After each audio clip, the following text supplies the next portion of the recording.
The theme for Holocaust Memorial Day 2021 is Be the Light in the Darkness. It encourages everyone to reflect on the depths humanity can sink to, but also the ways individuals and communities resisted that darkness to be the light before, during and after genocide. Be the light in the darkness is an affirmation and a call to action for everyone marking Holocaust Memorial Day.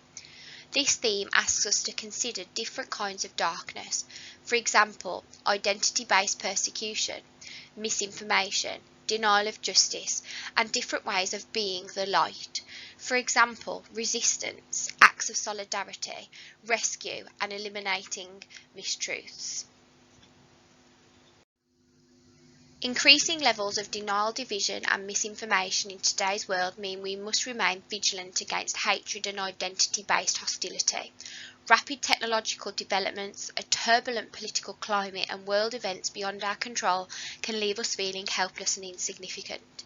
The utterly unprecedented times through which we are living currently are showing the very best of which humanity is capable, but also in some of the abuse and conspiracy theories being spread on social media, the much darker side of our world as well. I pose to you now a question. What do all of these people in this picture have in common? The young girl at the top is Berta. It's her first day at school. She's from Leipzig in Germany. She's carrying a school cone. This was traditionally given to children by their parents on their first day at school. She started school in 1929.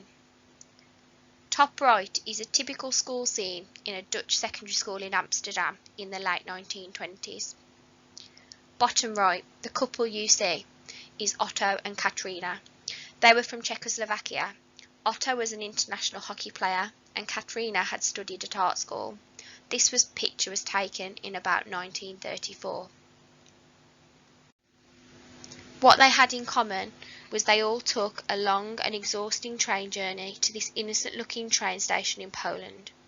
They were told they were going to be producing equipment to support the German army in World War II. Depending on where they had come from, they spent up to 17 days travelling across Europe to reach this ordinary-looking train at Krakow in Poland. The train would have finally stopped on these tracks. As the train slowed and stopped, the noise of the engine and whistle of the wind subsided. They would have heard the voice of men outside the train, the barking of dogs and the shouting orders of the guards. A mixture of relief and fear would have flooded the people as they climbed down from the train. Relief at being out of the cramped and dirty carriages, up to 80 people crammed into each cart, some unable to sit down and forced to stand for days. Fear, as they did not know what to expect, the shouting of the guards and the barking of the dogs unsettling the exhausted masses. Very quickly, people were herded into two lines. Eager to please, people lined up waiting to see what would happen. Quietly, parents herded children into the line specified. Sometimes older teenagers reluctantly let the hands of younger brothers and sisters go as they were put into separate lines. Whispered comments designed to calm anxious children, "Don't worry, we'll meet again," helped keep them calm. Sadly, the reality was that they would never meet again. This was not a train station or a factory complex. It was in fact Auschwitz-Birkenau, a Nazi death camp.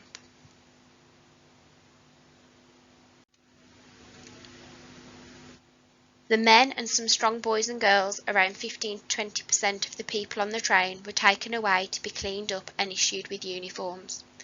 All of their possessions and luggage were taken from them. They would be used as slave labour until too weak to work. They would then be killed. Women, children and the elderly led away to a different part of the camp, an area screened from the rest by trees. This was the destination that many reached. They would be herded into this large shower room. This would be following another room where they would be stripped of their clothes and their heads shaved. Poison gas would then be pumped in from the roof of this building until everyone was dead. Jewish workers would then be brought into this room to remove the dead bodies. To dispose of the evidence, the Jewish people would bring the bodies here, where they would be cremated. One of the most haunting things about visiting Auschwitz-Birkenau is from this very room. This is the death registry. It has the name of every single Jewish person murdered during World War II that has been accounted for. There are over 4 million names on this registry. 2 million remain officially unaccounted for. It wasn't just Jews that suffered. Polish people, the disabled, Gypsies, Slovaks and Russians all suffered the same fate in these camps. In keeping with this year's theme of Be the Light in the Darkness, following watching the live stream which I have attached on the next slide, we are asking all of our learners to light a candle. It doesn't have to be a candle like you can see on here, it can be any form of candle. Once you have done this, we are inviting learners to take a photo of this candle and send it to the helpline at beaconhillacademy.org.uk, where we will then compile a collage of all of our lights, showing and demonstrating how we, as a group of individuals, are coming together in solidarity to be the light in the darkness. Thank you for your time.